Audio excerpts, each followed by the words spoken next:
చాలా ఉన్నాయి అధ్యక్ష. అదే కాకుండా అధ్యక్ష, వీల్ చైర్ లో ఉన్న ముసలి వాళ్ళు కూడా వాళ్ళ పెన్షన్ డబ్బులు దాచుకున్న పెన్షన్ డబ్బులు కూడా తీసుకొచ్చి వరద సహాయానికి తీసుకొచ్చి ఇచ్చారు అధ్యక్ష. అటువంటి సందర్భంలో అధ్యక్ష నాకైతే ఒకటి, జగన్మోహన్ రెడ్డి గారు బుడమేరు వరద బాధితులకి ₹1 అనౌన్స్ చేశారు కానీ ఆ చెక్ అయితే మాకెవరికి రాలేదు, మా విపత్తుల శాఖ అయితే రాలేదు అధ్యక్ష, గవర్నమెంట్ కి అయితే రాలేదు అధ్యక్ష. ఆ సంగతి కూడా కొంచెం తెలుసుకుంటే మంచిది అధ్యక్ష. ఇంకా అయిపోయింది అధ్యక్ష. మన ఇప్పుడు సంబంధించిన మంత్రి గారు ప్రతి ఒళ్ళకి అన్ని అన్నారు. దీనికి చిన్న కమిటీ అండి, చైర్మన్ అధ్యక్షులుగా పెట్టండి, మన ఇప్పుడు మంత్రి గారికి చైర్మన్ పెట్టండి. ఒక్క రోజుకి 1,00,000 అప్లికేషన్ రాకపోతే మీరు చెప్పింది నేను చెప్తాను. ఒక్క రోజు అనౌన్స్మెంట్, మీకు అందనోళ్ళు మీరు రండి, నేను ఇక్కడ కూర్చుంటాను కలెక్టర్ ఆఫీస్ లో, మీకు అందనోళ్ళు అంటే ఒక్క రోజుకి 1,00,000 అప్లికేషన్ వస్తాయి.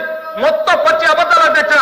ఇచ్చింది ఒక ఇంటికి, ఇచ్చింది ఒక ఇంటికి వస్తే రాజకీయంగా కొట్టారు. ఇన్సూరెన్స్ ఒక్కళ్ళు కూడా రాలేదు అధ్యక్షగా. అధ్యక్ష అసలు మేము ఏదైనా చేతిలోకి తీసుకెళ్లి డబ్బులు ఇవ్వలేదు అధ్యక్ష, ఆన్లైన్ ట్రాన్సాక్షన్ అధ్యక్ష. ఏ అకౌంట్ కి ఎంత ఆయన అనేది ఏంటంటే ఇంకా బింగిలో ఉన్నటువంటి బాధితులు ఉన్నారు, నష్టపరిహారం అందనటువంటి బాధితులు ఉన్నారు అంటున్నారు. తీసుకోండి, అప్లికేషన్ తీసుకోండి.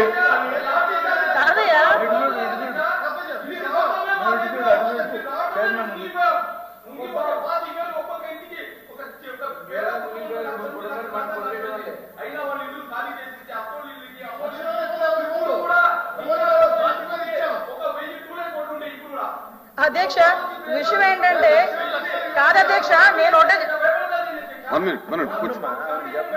కూర్చోండి.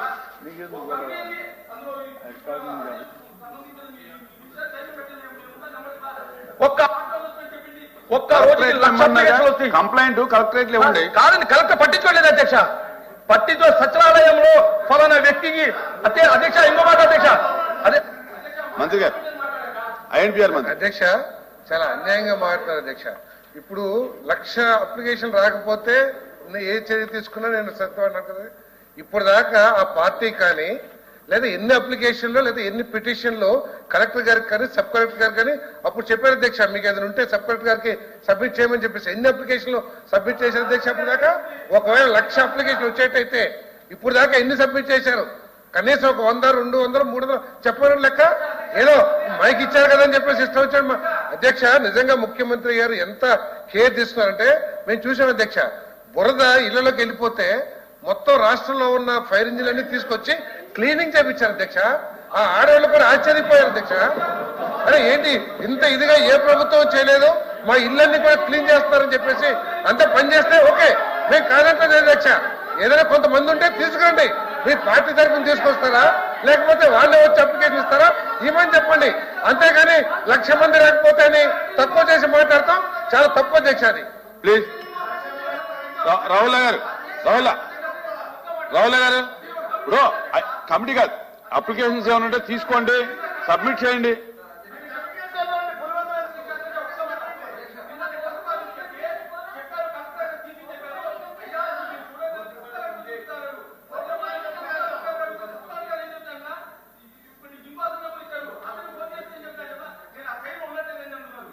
ఇప్పుడు వినండి, అటువంటి కంప్లైంట్స్ ఏమైనా ఉంటే కలెక్టర్ గారు తీసుకోకపోతే మినిస్టర్ గారికి ఇవ్వండి. కాదధ్యక్ష, ప్రతిదీ కూడా సత్యదూరాలు మాట్లాడి వాళ్ళ సాక్షి పత్రిక ఎలా ఉందో ఇక్కడ సభ్యులు కూడా అలాగే అటువంటి ఇంక బెనిఫిషరీస్ ఎవరన్నా ఉంటే గనక కలెక్టరేట్లు ఇవ్వండి. తీసుకోకపోతే కాపీ తీసుకొని మినిస్టర్ గారికి ఇవ్వండి.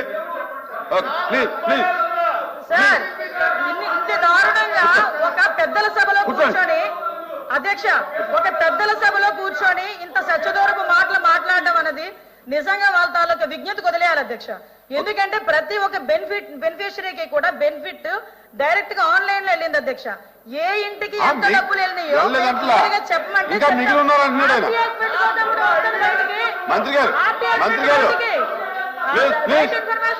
బయటకు వస్తుంది ఎన్ని కుటుంబాల నుంచి వచ్చిందో. ఈ రోజుకి మేము ఒక విషయంలో రవీంద్ర గారు